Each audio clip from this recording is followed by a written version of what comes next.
mosh pit. You realize there were N-words in the SS, Dude, right? you can just say niggers. Whew. Wow. Oh, that's a little bit hot for me, but- oi, mate! Oh, he said the word. Oh, God! I got him. I broke his brain. Look away, Dixieland, Dixieland, Dixieland, Dixieland, Dixieland, Dixieland.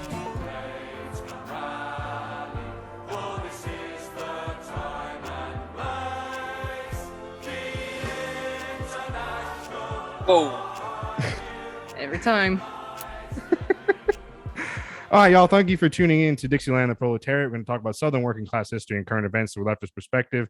Make sure to like us on social media at Dixieland the Proletariat or Dixie Prol. And if you want to give your wages to a bunch of rednecks, then subscribe to our Patreon page at patreon.com/DixieProl. We got a lot of cool stuff to give you, including CDs, stickers, a cookbook, Discord server, Twitch stream, and exclusive episodes. We also have a Spotify playlist with some great artists you also check out, as well as our merch store. This podcast is brought to you by Contractual Monogamy, Therapy, Vaping, Living at Home, Modelo, Pushing People in the Swamps, Tommy Cheating Death, and as always, White Genocide. Shout out to our new Patreon subscribers, Katie, Pope Peanut the Ninth, and Bon Jovi Fan 420. I swear to God, those are the actual names. Our monthly Patreon surplus goes to groups that are run by and or help marginalized people directly. As always, I'm Nelson with... I'm Tommy today. Today I'm Tommy. Fuck it, I'm Bon Jovi Fan 420. I'm not claiming Pope Peanut. I'm sorry. And our guests this evening are... I'm Lua. I'm Black Redguard. Tyler's worst enemy. Like, somebody has to say these things. Somebody does have to say these things. Or Tyler's just allowed to run wild. I know that my voice here really doesn't count for much, but on the next episode, can you all like execute Tyler on air? We just got him this Twitch. microphone. We can do it on Twitch. Trust me, you'll be doing me a favor. It's the ultimate attention. Nelson doesn't bother me. It's this fucking asshole here. I just don't like it. Oh my He God. always rubs me all the wrong way. What the fuck, man? Anyway, we have a guest who is been hotly anticipated on our social media. That is true and has no idea what the fuck we're talking about. Yeah. It's like we're really just playing inside baseball. He's over there like, all of these motherfuckers is nuts. Why did I come on here? They're not paying me. They're not paying me nothing. Why am I here? This is what my life has come to. That's what she's over there thinking. Oh, I forgot. I invited Vaush. She's coming in right now. Oh God. I do want to thank you for coming on and platforming us because we're so small. You know, we're like a 30th of the size that you are. So thank you very much. I appreciate that. God, I struggled to watch that interview. Like the first day when I first found out about it, like that shit was hard to watch. It was bad. Like the Vaush debate. Yeah, I genuinely felt bad that like people had to watch that. Like as soon as it was done, I was like, it was like 3.5 hours, and I just felt bad. Everyone's like, that was really stressful, and I'm like, I'm so sorry that I put you all through that. Yeah, that must have really sucked. Hold on, what? You talked to that bastard for 3.5 hours? Yeah, it's a I think it was like 3 hours and 20 minutes, but I was just like, God. Yeah, it just went on and on. I think there's like a couple times where he's like, well, we're not going to agree on anything. And then it was like winding down, and then it like something else was said, and then we just like talked for another hour, and it just kept on going. Oh my God. Yeah. My non-existent head off to you, then I don't think I would have lasted 15 seconds. Yeah. It was bad. It was pretty disgusting. And I really debate culture is very, very weird, and I don't like it because you have people like Vaush who just boil everything down to semantics. Like everything just became like a semantics fight, and it was just dumb. It was dumb. On top of the obvious, misinformation and racism that was being perpetrated. So that's why, like, I used to get into so many different arguments with especially colonizers on the internet. Like, first of all, they never really engage in good faith because they don't know what good faith is. They don't see an argument or a line struggle, as we Maoists call them, is with the intent of developing your position. But a lot of these white debate bros like Vosh and all these other people on the internet, they just want to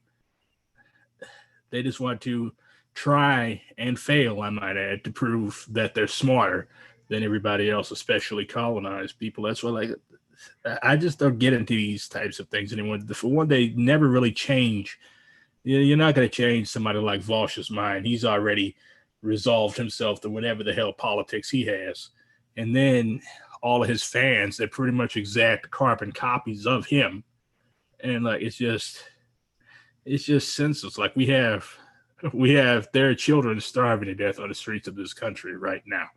And arguing with these types of people, I personally don't see the benefit. That said, like, there is a place for that type of ideological discussion and line struggle, but it has to be conducted in a principled fashion. So Vosh yelling at a black person for 3 hours and 20 minutes, that's not really, like, again, my hat off to you.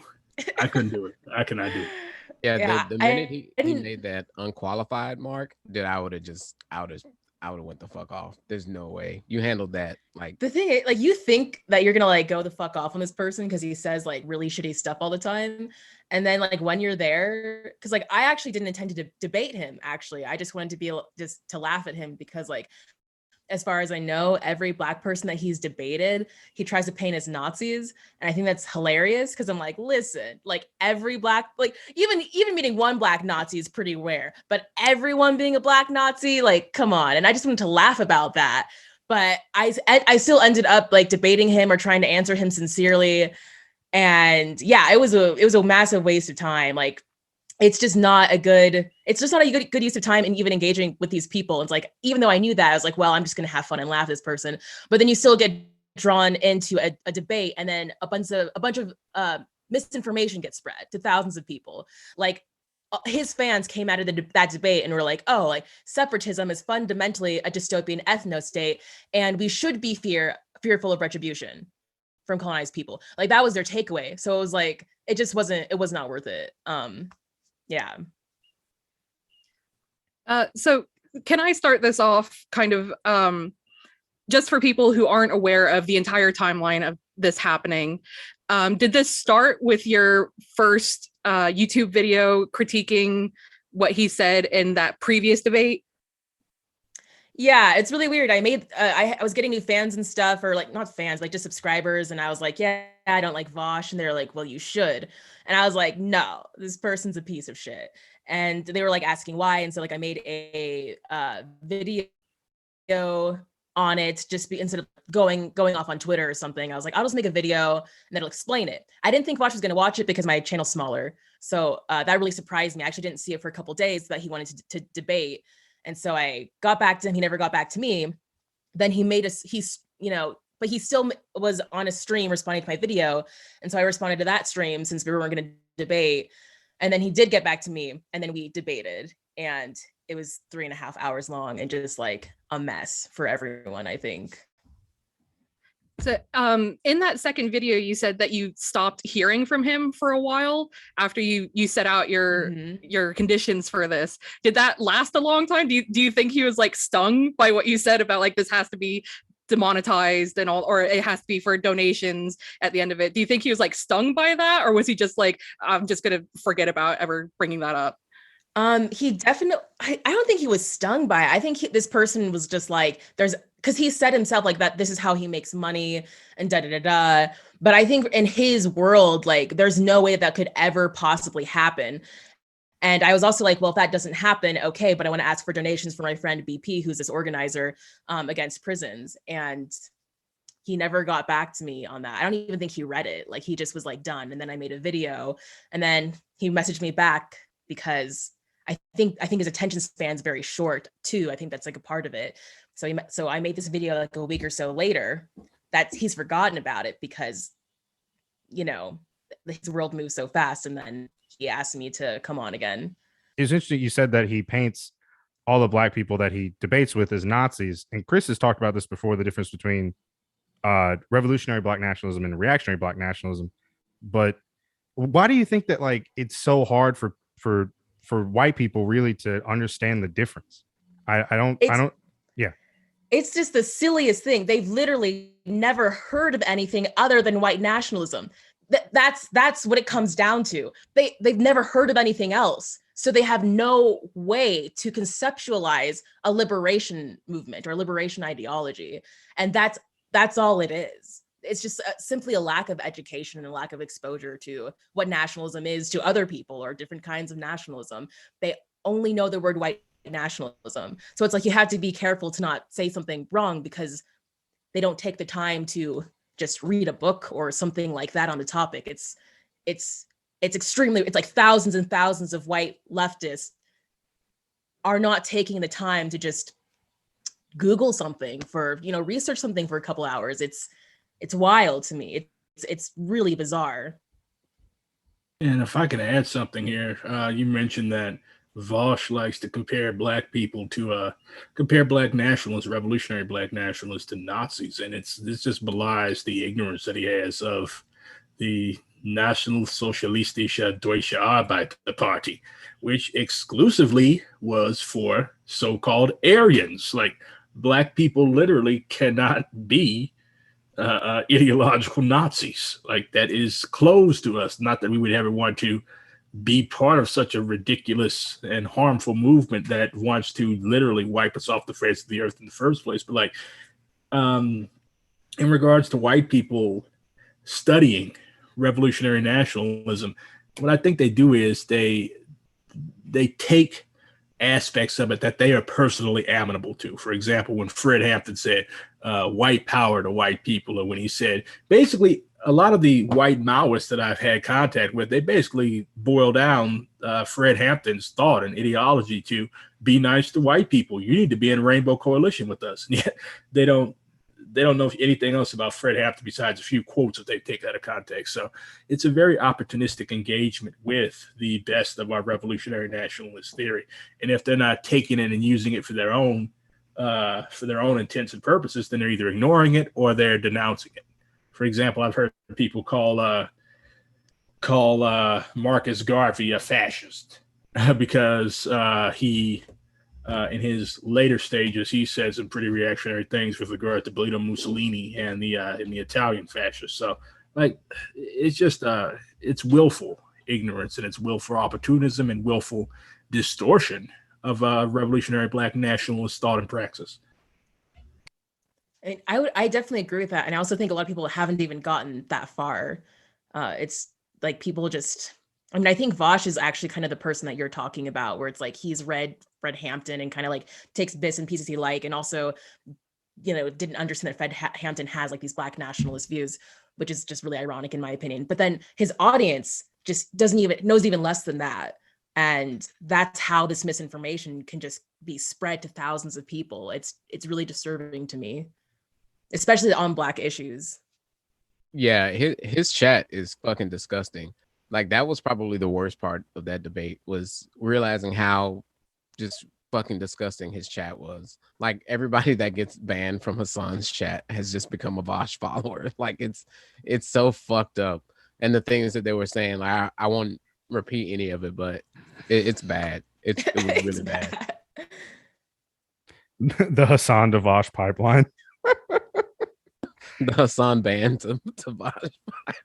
You don't have anywhere to go? Well, I'll just be racist in Vaush's chat. So when I first started like hearing about Vaush and people were talking about him, like that whole bread tube aspect, like I don't want to lump, because I guess there are some good bread tubers, but like Vaush to me is like people's biggest thing about him was like, oh, he brings people talking about left-wing politics who normally wouldn't talk about left-wing politics, and he makes people like conservatives, whatever, question their ideas. And I'm just like, but they stop there. Even if that is true, even if he does, which I doubt, bring people from the right over to some sort of progressive politics, I feel that a lot of them, and I've talked to a few in person, they stop there. They do not progress. It's like Vosh is the end all be all. And it seems like he also plays into their racism that they have in them already, which is why they were reactionaries to begin with. And so I feel that he's not any sort of positive aspect. He's a detriment, if anything, to any sort of like political education. Because if you stop at Vosh, you're not going to progress on to things like revolutionary Black nationalism. You're not gonna read Fred Hampton. You're not gonna read Huey Newton. You're gonna just stop at that ponytailed asshole and not go for. I'm jealous because my hair fell out, but like stop at him and not get any further. And he's a detriment. And I really wish people would stop fucking listening to him.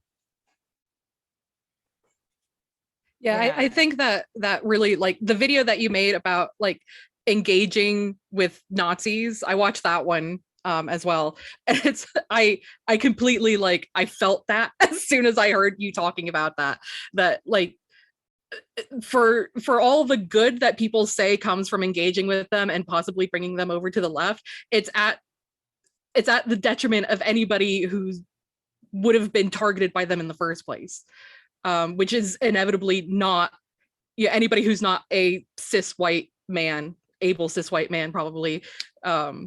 But yeah, like I'm gonna be a fan and say I really like that video. Thanks. Someone told me this really amazing thought. They said, who needs COINTELPRO when you have debate bros? And I think that kind of sums up a lot of the issues there. I do think there are people who have like been de-radicalized by Vaush, and I think that's great. And then at the same time, I think most of them do stop at Vaush, and then it ends up becoming whatever he says goes. And if there's any issues with something that he says, then you're either just like you're painted as too stupid, you're painted as a Nazi, and then it's just very like dysfunctional, and it's I think it's kind of crumbling a movement rather than building one up. Or other debate bros too. It doesn't have to like exclusively be Vaush, of course. That debate bro COINTEL thing is perfect. Yeah, when I heard that, I was like, that's really true. So go ahead, Tommy. Oh no, I was gonna say, so how we got onto this is because it was supposed to be a debate about land back, which never got properly discussed. So can we all just properly discuss what land back actually is and what it actually means for Black and Indigenous people? Can I clarify something before we like talk about that? Yeah. So it actually wasn't even supposed to be a debate about land back. It was supposed to be a debate about how he's making a more hostile place for Black people, because if you disagree with him, he tries to paint you as a Nazi. And so we're supposed to talk about that. And then we somehow got on the topic of colonization and separatism. And that was just like completely random. But I think we should address land back given all of the shit that he said, for sure. Yeah, absolutely. Yeah, I didn't even know that. Okay. So yeah. It was fucked up. I was like, I did not come prepared for this, actually. I was just like, anyways. But yes, we should definitely talk about land back. So, okay, so let's talk about what land back actually is. So just for people out there, for people to understand, because this equivalency got made a lot during that debate. And I want people to know that not all Black separatists, even if they are Black separatists, and I'm not saying that I am or I'm not, but that doesn't make you homophobic and that doesn't make you anti-Semitic. That there are two separate types of people, and those are reactionary Black nationalists, and not everybody falls under that category. Yeah, I totally agree. And I actually brought that up in like my 2 videos on Vaush. And the only reason why I said that is because people have a misunderstanding of separatism, where it's like people hear separatism, hear what it is, and think that it's fundamentally hateful. I'm like, well, there's people who practice separatism and they unfortunately do have these hateful ideologies, but separatism in itself is not fundamentally a hateful ideology. And I just try to make this distinction because I was like, yeah, there's people calling these people Nazis, and that's not necessarily fair. And ironically enough, because I brought that up, I ended up debating Vaush, where he painted it as people who are basically just Nazis. So it all comes around in the end. Yeah. What are your thoughts on land back, Chris? All right. Does land back mean white genocide, Chris? What does that mean to you? Teaming aside, no, land back does not mean.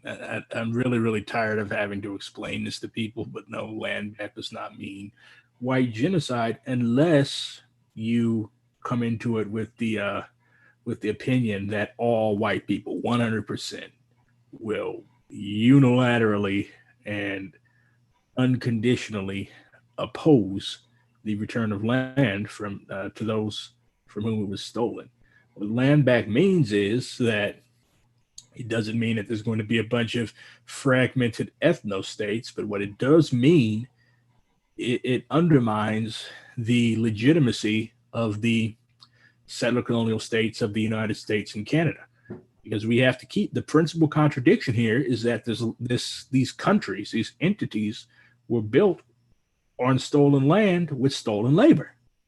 So when white people that fancy themselves leftists or anarchists or communists or what have you exhibit this visceral reaction like, oh, you want to kill us all, you want to deport us back to Europe. And yeah, in the black radical circles, yeah, we joke about that sort of thing, but like for them to immediately hop to that is a sort of projection.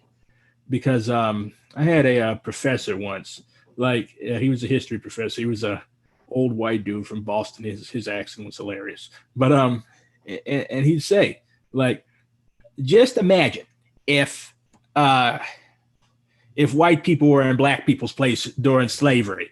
Like, the reason that white people back then were so fucked up is because they knew that if they were in black people's place, that there would have been a war in this country. And that's true. Like, look at the history of Europe.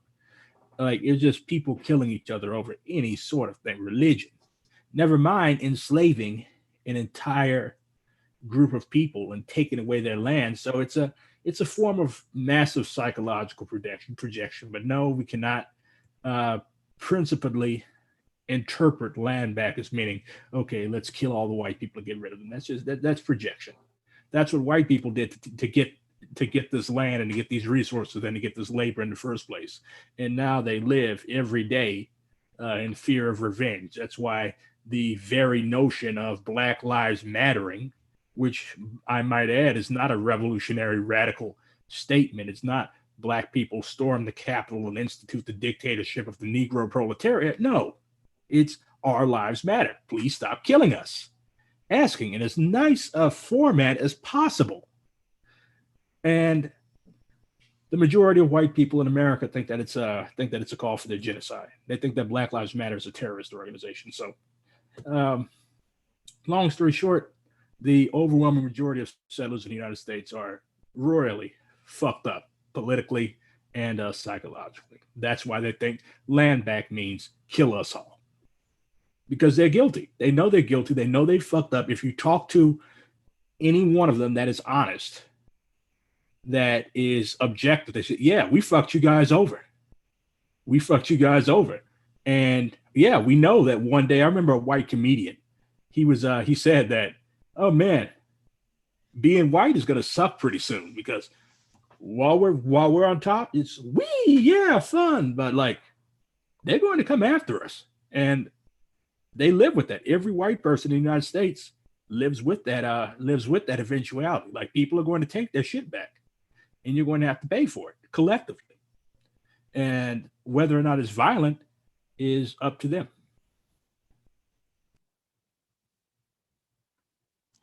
So I'm glad you brought up ethno states, because that was my next question about this. So Lua, what are your, can you explain that this is not leading to an ethno state? This is not going to lead to multiple like factions versus white people, or the mass deportation of white people. Yeah. Oh God. Just the fact that this is where we're at is like really strange. But yeah, I think when you talk to indigenous people in the US, that's just, and actually for a lot of colonized people, that's just like not something that's just even in the realm of like what they're trying to do at all. I took an Indigenous studies class and it was really amazing. And my teacher pointed out this like really important thing that really just kind of was an aha moment for me. But he was saying that that America never stopped being colonized. There was never like a point where there's never a point where that ended. And we've been continuing to live on stolen land that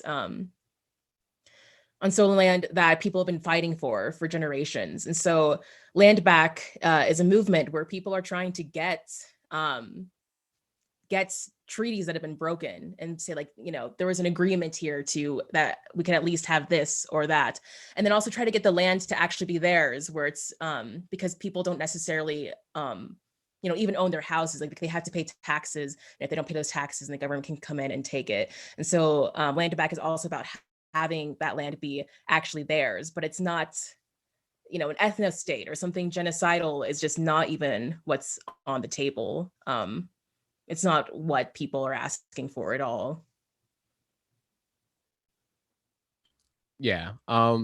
People seem to forget that, you know, Black people, slave owners got reparations. Shout out to Larry Elder. Just want him to know that, and Candace Owens, that Black people did not get reparations. Slaves did not get reparations, but slave owners did get reparations. And we were promised 40 acres and a mule, and whatever that adds up to today, we deserve and we get, and we're owed even more than that. But the idea that we want to kill all the whiteys and we want to deport all the whiteys, or that all white people are colonizers, is just a farce, and it's a bullshit argument to be made, and it's just a semantics bullshit thing that people want to bring up. And also, I'd like to add that the reason that they promised us a mule instead of a horse or instead of a donkey is because mules are sterile. Like, they wanted to limit our means of production. For example, you can breed a horse, you can breed a donkey, you can't breed a mule. So they were like, okay, we're going to get this mule, it's going to die, then they're going to have to go and get into massive debt to buy another mule, a horse, a donkey, whatever they wanted. So they were trying to screw us over from the very beginning. Kaya said multiple times she wants to deport me back to Italy. So I don't know. I'm still kind of wary. I mean, I wouldn't mind getting deported back to Italy. I think that'd be pretty cool. I don't really speak the language. My mom does. So we can go together. I think that'd be fun. Mother and son trip. It's not a trip if you stay there. That is true. Typical. The only way you get to go back is packed on a slave ship. That's the only way that you go back. I just wanted to make a point coming from the Indigenous side of this, that people, like, constantly you hear white people when Indigenous or Black people start talking about real physical manifestations of getting some power back, getting some land back, getting any part of that back, that white people will look at you with a real fear or anger or both, and ask if they really, if we want them to be deported and all those things. For one thing, it's kind of rich to hear these white people talk about being deported when they're doing that to Indigenous people to North and Central and South America coming into this stolen country in the first place. They're totally afraid of deportation, but they're willing to do that to people who belong on the land in the first place. Other than that, yes, in Indigenous comedy, you hear all the time about people saying, "Oh yeah, we're going to send them back." It's kind of an outcropping of frustration that we're having to deal with these comments all the time. And then on top of that, like, what if we did, get rid of all these white people who are on the land? And there was a conversation that kind of started towards the end of last year and into this year, that the term of land back was, I don't think it was coined by Indian Collective, but it was kind of popularized by Indian Collective, who is an Indigenous advocacy and activist collective based out of Minnesota, I think. And they started what's called the Land Back campaign. Land Back is really just kind of a shorthand for reparations, or that whole nebulous idea of reparations and physical land coming back. And the way that this often happens is that, you know, a group will come up with these kind of terms or come up with these theories, and then eventually it'll filter out into the dominant colonizer culture, into white people, and they'll latch onto those terms and soften them as much as they can. So so land back became much less about the physical land or the actual seat of power going towards indigenous people. That it couldn't be about those actual things anymore, because white people were afraid of that once they started talking about it. So they kind of softened the term down, meaning like, oh, that just means they get, you know, they get questioned, you know, they get consulted when things happen. They get oh, bye Tyler. They get that it could. It started. Yeah, I deported him right now. It started. I'm next. but yeah, it kind of softened itself down, and there had to be this conversation in indigenous activist circles where no, it does literally mean the land. The land is within our power, and if that means moving people off of that land, that should be, well, I would qualify it to say moving colonizers, not the descendants of slaves, not indigenous people, and not refugees. Moving colonizers off that land should be up to us. Like, I'm totally okay with moving colonizers off land if indigenous people say that should happen. Yeah, I think it's really important where it's like, because like I don't even want to like, I think that like really bothered me about the debate was, you know, Vaush was like, well, what if you were, you know, what if you were going to remove all the white South Africans from Africa? And I was like, well, I think people have the right to do that. I don't think that's what's in the realm of what's being talked about. But it's also like, I don't think people understand, like, you colonized people won't be able to ever enact the same amount of violence that colonizers have enacted on them. Like literally stealing someone's land, you know, destroying almost all of their culture, their history, their language, murdering millions of people, enslaving people. Like asking someone to move should be like the least of your worries. Like I can't believe that someone could be like so entitled. Well, I can, but it just makes me so angry where it's like, you know, that was the thing that Vaush compared to the Holocaust. We didn't even talk about like killing all the white South Africans. We were just talking about saying like, hey, you colonize this place, you need to move out. Even though that's not even what they're asking for. To him, that was a fair comparison to the Holocaust, and people need to stop doing that.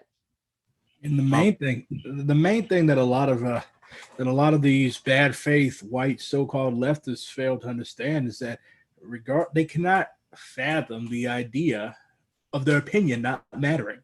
Like whatever happens to this land in a decolonization scenario, it is a decolonization scenario. What that means is white people, who you mentioned South Africa, white people are the minority in South Africa. Like if they tell you to move and they bring soldiers to your farm on their land, or to your giant, massive apartment complex on their land, that is within their right. It is their land. Then that's what a lot of these people cannot fathom. It doesn't matter when your ancestor crawled off the boat from Europe. The land has gone back to those to whom it really belongs. And whatever happens is up to the people and their revolutionary government, their dictatorship of the oppressed nationality proletariat. And people are like, oh, well, what about the white proletariat? In settler colonial countries like Israel, like Africa, like South Africa, like Rhodesia, there is no white proletariat. Now, the United States is a little bit different. It's a little more entrenched. But in South Africa, Rhodesia, Israel, even the white people there that worked for a wage, they received wages at the expense of the African and Palestinian proletariat. You get paid $30 an hour to sit in a building. Yeah, you receive a wage, but it is not your surplus value that makes Rhodesia, that makes South Africa, that makes Israel. It's that of the Palestinian, and the South African, and the Zimbabwe people who are black. Millions of people are exploited for the benefit of a small handful, a small few. So if they make you leave, the smart thing to do would be like, okay, fuck it. We've extracted enough. They're letting us keep our lives. They're letting us keep a little bit of money. They're not massacring us all like they did in Haiti. So yeah, let me get back on this airplane and go. If you fight against that, against people taking back what is theirs, that's your prerogative. And if they kill you, again, that's your prerogative. But when you try to fight against the decolonial revolution or any other type of revolution, you're standing against millions of people and their will to reclaim what is theirs. So that's just something that they should keep in mind. So Vaush can talk about, the moral ramifications. This isn't moral. We're talking about land, resources. Malcolm X said that revolution is based on land. The Algerians, when they threw themselves against the French, they didn't want to be part of France. They didn't want to be overseas territory of France. They wanted their land, which was stolen. Every revolution revolves around who controls the land and the minerals and resources therein. So that's what people like Vaush don't understand. They say, well, this is no debate. This is going to be armed struggle. And in South Africa and Rhodesia, there were settlers who realized that, okay, this is fucked up. I live at the expense of these people. I'm going to help them get their land back. But the majority of settlers were not like that. So again, it's a variety of factors, but it always revolves around who controls the land, a minority or a majority. Okay, so what you're saying is you're okay with giving the land back to disconnected and no longer living tribes? You're okay with that? Do you think they can handle having all of that land? Well, white people certainly can't handle it. I know that you're being sarcastic right now, but I still feel like there's flames coming out of my eyes. Yeah, I'm just using that Bosch point that he made. So I don't see how you can constitute giving the land back to just 5 people. I just don't understand it. I would have retorted by saying that I hope to turn white Americans into the last extinct tribe. You gotta learn how to talk to these people, man. Boss says something stupid to me. My mother taught me you give me a stupid question, I'm gonna give you a stupid ass answer. Well, what are you okay with returning the land to one person? I'm sure. And when we wipe out white people, y'all ain't gonna get a reservation because y'all gonna be gone. I was promised parts of Manhattan because the pizza's good. No. You made me a promise. The pizza's better in Italy. Yeah. Well, okay. One of the things that I remember so much about this, I wasn't aware that this quote unquote debate was happening until the other host posted something on our Facebook page, and I became aware of it through that. And unfortunately, and I'm incensed to have to say this, we had a lot of our fans, quote unquote fans, who decided to come to Vaush's defense. And there was a lot of people who decided on the one point that they were going to bring up was that you, Lua, would not denounce genocide. And it was just the most ridiculous thing. You broke up a little bit. Oh, I'm sorry. Okay. So the last time I just didn't catch it. That our fans were saying that you would not denounce genocide. So I suppose my question would be, 1, do you denounce genocide? And 2, tell us why that wouldn't be fucking genocide. Oh my God. Yeah, that whole thing was like just really intense. Because it was okay. So first off, let me just give like a little bit of context. When Vaush was asking me that, I was genuinely like not. Wait, first off, yes, I denounced genocide. Maybe I'll start off with that. I actually like have timestamps like every time. Like, yeah, I don't. Genocide's bad. I'm talking about people's right to self-determination. I say that like 3 or 4 times, and I have like the timestamps for it. People had told me that I was saying that I was genocidal so much that I actually thought I had said that, and I like watched the whole video again. It's really frustrating that people are saying this, but what makes it really frustrating though too is when I was in that debate, I wasn't actually sure what constituted as genocide. Like I said, I didn't actually come prepared to debate these topics. So when Vaush is calling me genocidal, when we're talking about removing white South Africans, I was like, well, I guess it is because this person's accusing me of being genocidal, which is a pretty heavy accusation. So he must be correct. And then I looked it up after the debate because I'm making a video response on it and a follow-up. And it's not genocidal to tell people who have colonized you to leave, first off, just like in the legal sense of the definition, which was extremely frustrating. But then secondly, in like the legal sense of genocide, it doesn't include colonialism into that definition as well, because when it was made by people who all had a colonialist rule, or almost all of them, or number of them did.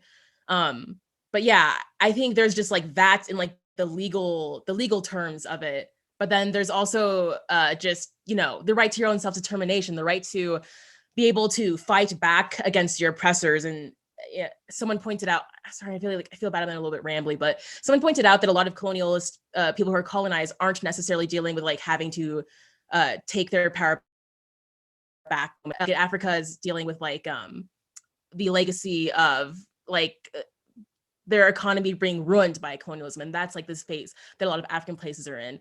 But if you do go back to the time where people were basically like ending the colonial rule, unfortunately, a lot of times that had to have been done violently. It's not ideal. People don't want to be put in that position, but people have to have the right to fight against their oppressors, have to have the right to be able to have their own autonomy back. And unfortunately, that looks like I even said this in the debate. I'm just like rambling. I'm sorry. I'm just going like back and forth in my head. But, no, you're good. But yeah, people need to have their own autonomy to be able to have their own self-determination back. It was taken from them. So it's not the same as when colonizers colonize people because they're taking it away. There's a difference between violence that's taking your power back. And that just did not get across to like his audience. It didn't get across to him. And it was extremely frustrating.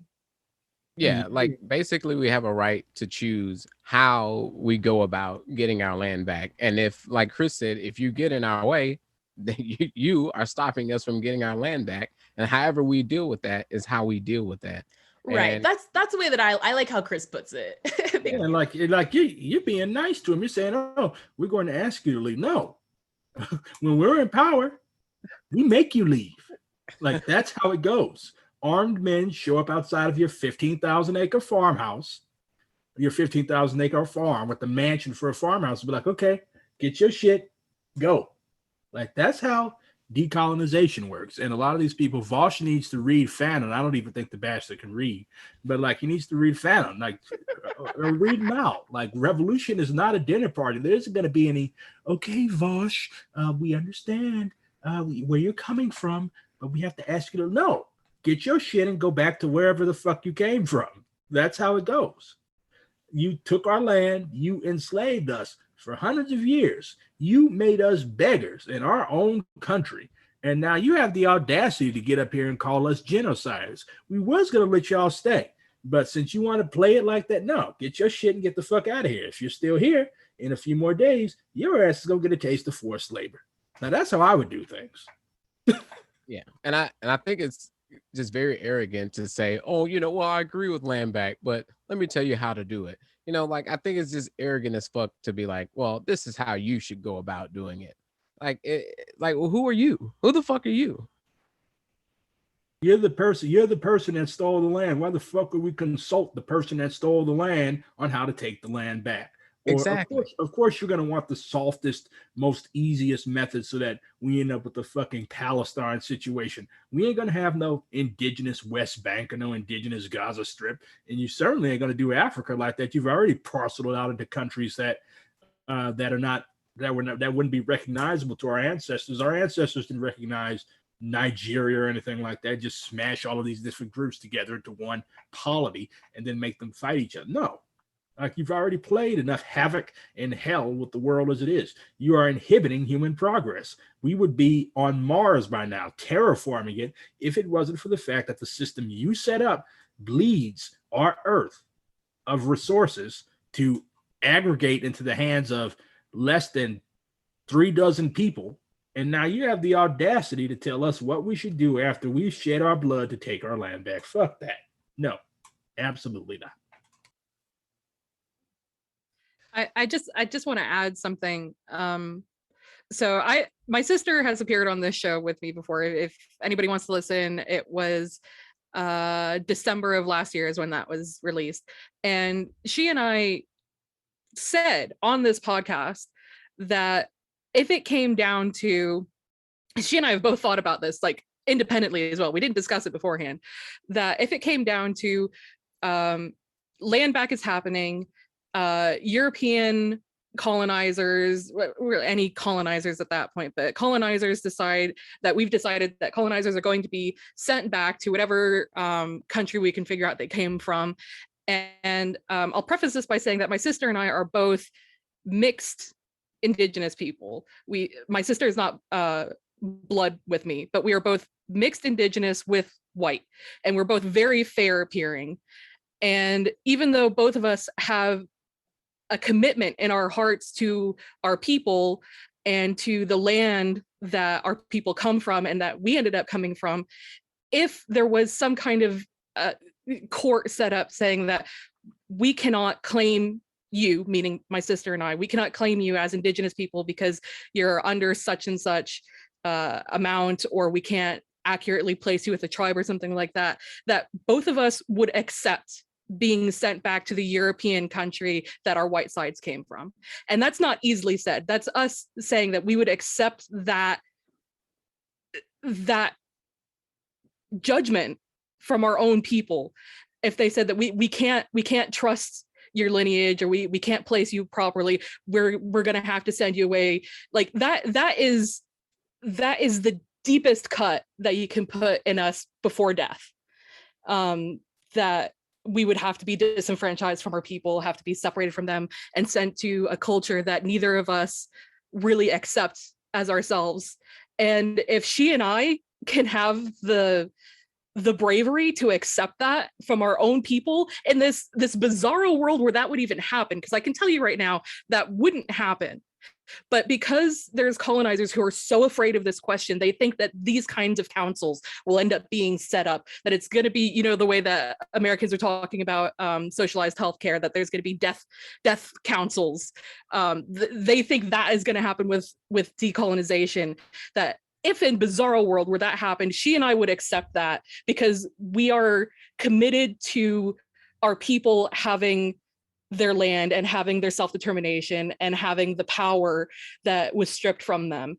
And even though both of us are mixed and we're mixed white, and even though we both of us identify with our indigenous sides, we don't identify with the white sides of our families, we'd accept that because that is how important it is. And for colonizers to wibble their lips and cry over that kind of thing when we have accepted that for ourselves, it just shows that their commitment was never to that land in the first place. It was never to the continuation of that. It was never to protect the area, to protect the resources. And resources is such a cold way of saying it, to protect the animals, the plants, the very air that you breathe. It was never there to, their commitment to it was never there.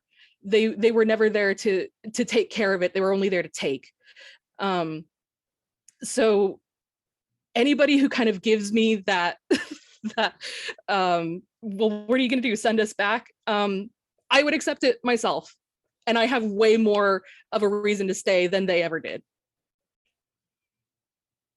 Damn. Just gonna do like one of those like poetry snaps for that.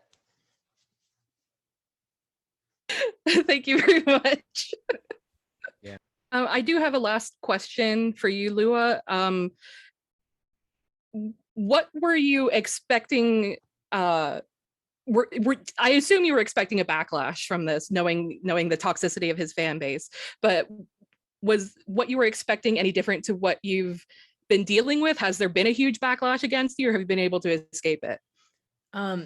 There was a huge backlash. I was expecting somewhat of a backlash, but I just wanted to make fun of Vaush. So I was like, as long as I can dunk on this person, then I'll be happy. But I ended up not doing that. So that kind of sucked. But I expected backlash, but I think I still like wasn't really prepared for, just because like, you know, he has hundreds and hundreds of thousands of subs. And so like, you know, people were like screenshotting every tweet that I had and like talking about on Reddit, and just like people were like making memes about me. It was extremely overwhelming. But then he had a fundraiser and they just kind of forgot about it. It was really, they have a very short attention span. So yeah.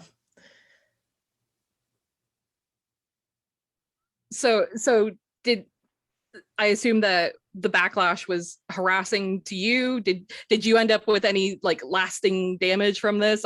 I'm worried about that because personally, I know what it's like to be harassed online, and I was worried about that once I heard about all of this happening. So it's kind of a personal question from myself. Were you harassed after this? Oh yeah, it was just I think like I don't even know like what to call it, because it was just like it was more like on the mass scale. Like people were saying that I was genocidal, or like there was just like all these like hundreds and hundreds of people though like telling me that I was genocidal, and then there was like people like screenshotting like my every tweet, and then those tweets getting like thousands of like views, and then more people telling me that I was like genocidal, and it was just like it was just really overwhelming. But then I also like watched the debate again, and I was like, well, I didn't say anything I regretted actually. And then I had a lot of support from people because it blew up on Twitter. And at first I was terrified because there was more people watching this, and I was like, oh my God, there's gonna be more people who think I'm genocidal. Great. But then it actually got shut down. Like, I think a lot of that was like a lot of Black people saw it and they were like, fuck this. People were like, abso-fucking-lutely not, shut the fuck up. And I think that was also part of it dying down. So like I felt really supported by random people, and it blew up bigger than I expected. But I think, you know, I was also worried about my friends thinking I was genocidal, because that's what everyone was saying, and they were like, no, Vaush just sucks. So like, yeah, there was like a few days that it was like a very painful and vulnerable time for me, but because of the support I had, I think I'm okay. But I do want to say there's other people who have debated Vaush, and they were not in an okay place for months, and I think that's really messed up. And like the video that I'm working on, I talk about that, because I'm like, it's just not necessary, because at the end of the day, people are hating you because of misrepresentation. They don't actually know what you're saying. They're hating you based on something that they don't understand. And so it's just weird to be hated for something that you're trying to say. You know, hate me for who I am. But it's overwhelming to have thousands of people tell you that you're genocidal, and, you know, try to argue with every single one of them, which is not going to happen, and so on. Tommy, do you mind if we go a little over? Oh yeah. You're the editor. Yeah. Okay. I really wanted to know as well, because you said that your original point of going and appearing on there was talk about how I might have got this wrong, but was it about the way that Vaush treats Black people when he has Black people on? Was that the original point? Yeah, and like specifically when he tries to debate Black people, you know, it ends up being like, you're a Nazi, and I think it's ridiculous, like, because they're all Black leftists, and I'm just like, it's not, you know what I'm saying? And like, they're not Nazis. And my point is that makes things hostile for Black people, which is really funny, because I went on to debate him, and then he's like, you're like a Nazi, and that made it really hostile for me. So it's just like, literally like everything that I talked about in video, I just did. And yeah. So was there an original like set of points that you wanted to make on there that you'd like to make on here now, like to clearly say what you wanted to say? I think it's okay, because I talk about it in my video. I make a couple of videos on Vaush, and it really goes into detail there. For me, I just wanted to honestly just like have a laugh in front of his audience and be like, this person thinks that I'm a Nazi. But what happened is this person was like, this person's a Nazi. And his audience was like, yeah. And I was like, oh, well, that just didn't go well. Like, I'm just now a Nazi to thousands of random white Vaush fans. So yeah. Okay. There is like that meme of Vaush and then like his fans, and they all look like him, and they're like, we are one, we are legion, we are Vaush. And it seems like it's like a hive mind of just bad takes. Yeah. I don't get, I really don't get the genocide thing. I mean, Chris has talked about this before, and I read his tweets a lot. Like the whole myth about like white South African farm murders, and like they'll pick out like one or two instances, like Amy Buell in South Africa, and they'll pick out like one or two things and be like, that means there's going to be genocide because like 3 people got murdered, and it wasn't even because they were white. It was just, it would happen to just be a regular murder. And I really don't get like how people like Vaush and people who agree with him get from point A to genocide? Well, Like, I think it's pretty I think there's simple. like a- Nelson. They're racists. It's that simple. They're racists.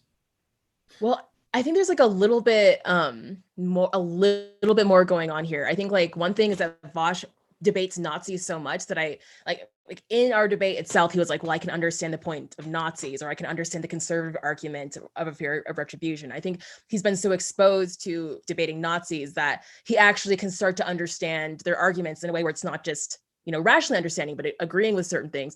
I think the other half of it is much more petty, where it's like, I literally just made 2 videos calling out how he thought Black nationalism was the same as white nationalism. And I called that out, talking about how it spread misinformation.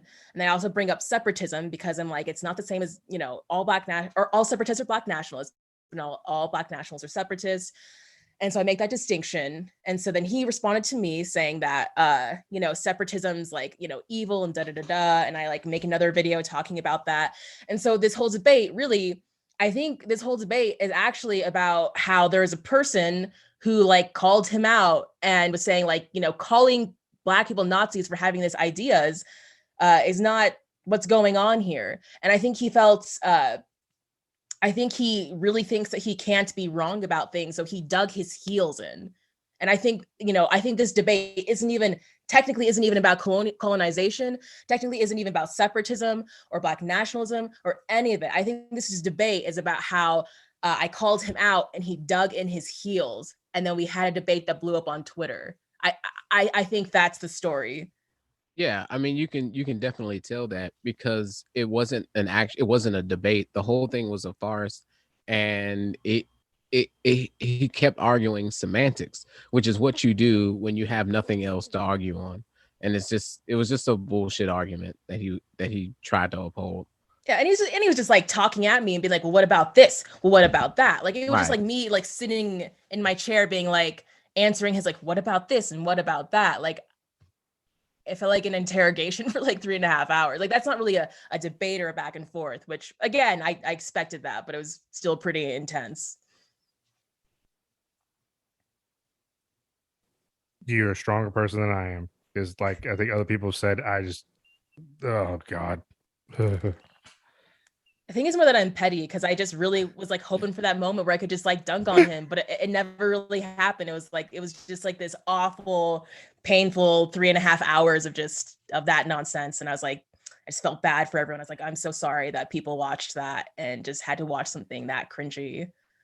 Yeah, I mean, you were on the defense the entire time. Like it started off hostile, and not from you. It started off hostile, and it really hostile. I had this like brownie bit where I was like, I got some brownies and I'll put them in a jar for every time you get a brownie point, and then we can count them together at the end. I did see that part. I fucking cried laughing. I didn't think that was hostile. I just thought it was a joke. It was kind of a hostage. I was hoping to get more like mileage out of it though, because there's like all this shit where he's like, yeah, like I help content creators so much, or like I'm platforming content creator 30th my side. Like he just always says shit like that. So I wanted to like put a brownie in the jar, but you know, it ended up just not happening. He only got 1 brownie point, so that's his own fault. If he only got 1, that's his own fault. Yeah. I'm gonna platform somebody and then I'm just gonna like just attack them the entire time. Like, what the fuck? I'm gonna platform somebody just so I can just steamroll. Yeah, I'm gonna show my audience how big of a penis I have. Look at my penis. Look, it's huge, guys. It's huge. And everybody in Vosh chat like, yeah, he's got a huge penis. Yeah. Oh, I love this. Yeah. We are one. We are yeah, Vosh. there's definitely We are something Legion. interesting going on. Bunch of damn degenerates. Yes. It was bad. A gay man, and I would not like to see Vosh's dick. I'm not sure anyone here would want to, honestly. We're all good. He is not a very attractive individual, physically or personality wise. The best. He looks like he smells like fucking old semen. The best meme is, but Stalin killed leftists too, and it says the leftist that Stalin killed, and it's a picture of Nelson. We can't get banned anymore. Okay, no more memes. I'm not sharing. I think I did get in trouble for that one. a long time ago. I'm not sharing that one. No Not more the, murder the memes. Mr. Even though the Mr. Choo Choo meme was really good. Oh my god. Is there I anything didn't like that that one. Tyler, you just encourage him? Is there anything else that Lua or Chris, either of you would like to add to the end of this? Nothing. It was very nice to hang out with you. Very odd group of people again. It's always good to have you back, Chris. Thank you, Tommy. Tom, it's Cracker. We look just alike. Me and Tommy look completely identical. Don't Thank worry you, about it. Mr. Cracker. We're getting confused all the time. You called him Forrest the other episode. Forrest, Mr. Cracker, Tommy, Tyler, same thing. Oh my god. I think I'll stick with Forrest. That works. Well, Lua, thank you for coming on. Where can people find you on social media?